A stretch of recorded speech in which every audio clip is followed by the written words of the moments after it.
Over the last year, I interviewed many of our community members and learned how each was making a difference in our missions. This video highlights just a few examples. Right now, the people who are out there creating a degree of confusion by propagating through social media misinformation and disinformation is that it's almost as if there's what I call the normalization of untruths, where there's no real truth, because so many people are saying things that's absolutely incorrect. And the people who have the correct information don't seem to have, understandably, the energy to put into the disinformation that the people who spread the disinformation are doing.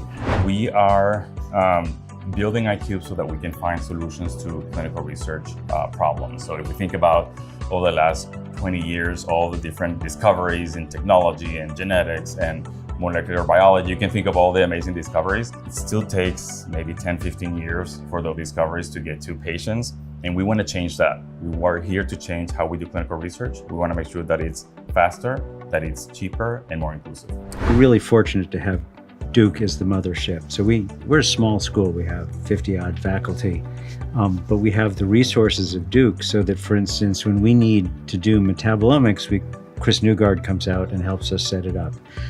If we want to get involved, so Tiongong has this great program looking at metastasis to the brain, and Carrie Anders has a huge program at Duke, so the two of them have a connection. So we can really leverage our small faculty here with all the resources that Duke has, and that really powers us.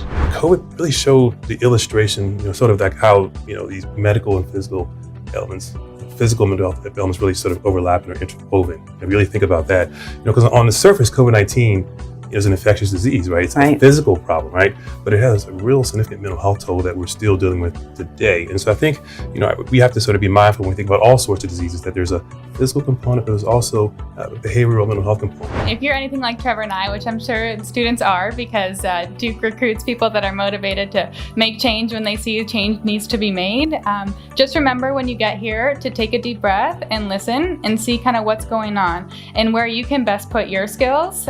Like Trevor said, you can learn so much from folks who have lived experience kind of dealing with the issues that face the Durham community right now, or people that have started working on different initiatives and already made lots of great strides in that area. So take a second, take a deep breath, and listen and learn, and then go for it. Kind of follow your dreams and your passions, because Duke's going to support you to achieve what you want to achieve here. Here at the Duke Global Health Institute, we have an infrastructure that supports people who want to do that. So we have a fantastic data and design core, the research design analysis core. We have a very strong group that manages international grants, contracts, so it facilitates people's research.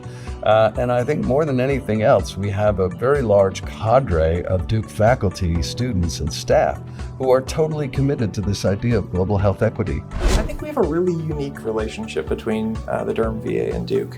If we look at most VAs around the country, even those with academic affiliates, they have their VA faculty and their academic faculty. And I think our partnership really stems from having a shared faculty. If you look at our VA faculty, the overwhelming majority of them are part-time VA, part-time Duke. And that helps us because our patients know that they're getting the same world-class care that they do across the street. And it helps Duke because 8% of North Carolinians are veterans. And so you're seeing a lot of veterans, and your clinicians are already aware of all the unique health challenges that they face. That combination of the Duke research capabilities, the great students that we have, and the networks that we're all building together, that's what gives me hope about the future of healthcare. For all the challenges that we're facing now, all the tremendous opportunities that haven't yet turned into impact on health outcomes and reducing health disparities and making healthcare more affordable, we're making progress, and I think we can do a lot more together. But we are partnered with Durham Technical Community College and Durham Public Schools to establish a brand new health sciences early college.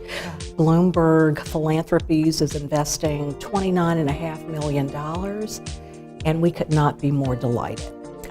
We are going to focus on 4 primary pathways: nursing, surge tech, allied health, and one that's near and dear to your heart is clinical research.